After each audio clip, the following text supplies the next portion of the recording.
Баршаңызға қайырлы күн достар. Бүгін сіздерге өте оңай жасалатын, бірақ ерекше әдемі, дәмді болып шығатын печеньелердің рецебін бөлісетін боламын.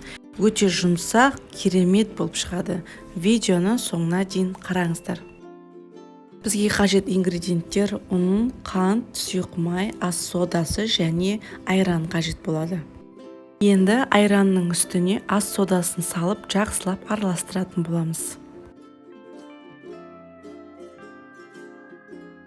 Мен сіздерге жұмыртқаны айтуды ұмытып кетіппін. Үстіне бір жұмыртқаны жарып салып, оны да жақсылап араластырамыз.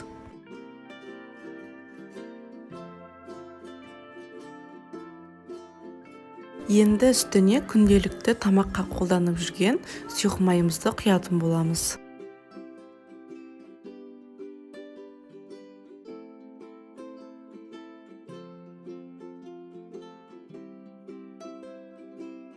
Және де үстіне қантымызды салып, кішкене қантымыз ергенше жақсылап араластырып аламыз.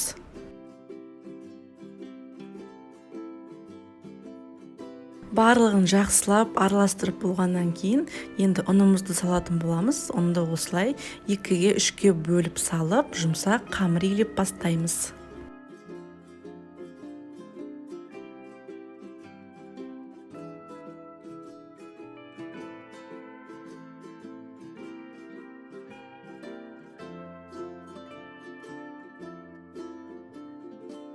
Мінекей, көріп тұрғандарыңыздай жұмсақ осындай әдемі қамыр шығады. Енді осыны қолымызға жұлып алып салып, домалақтап формасын жасап шығамыз. Көріп тұрғандарыңыздай оп-оңай дайындалады және де тез дайындалады. Ешқандай қамырды жаюдың да, форма жасаудың да, басқаша форма жасап, оны істеудің қажеті жоқ. Тек қана осылай домалақтап шығасыздар. Бар болғаны осы.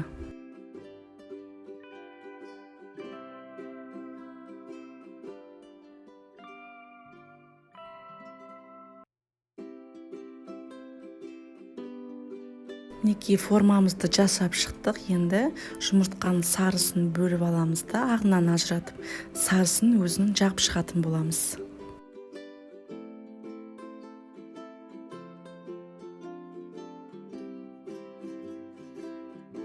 Мінекей, жұмыртқаны жағып болдым. Енді осындай дәнді мен пышақпен майдалап турап алдым.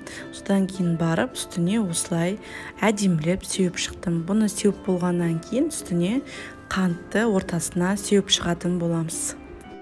Мінекей достар, барлығын жасап болдық. Енді қызып тұрған пеште 180 градуста 20 минутта пісіріп алатын боламыз.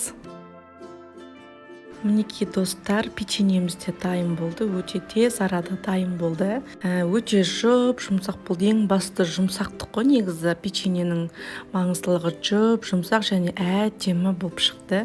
Міндетті түрде жасап көріңіздер. Сіздерге ұнайтынына сенімдімін.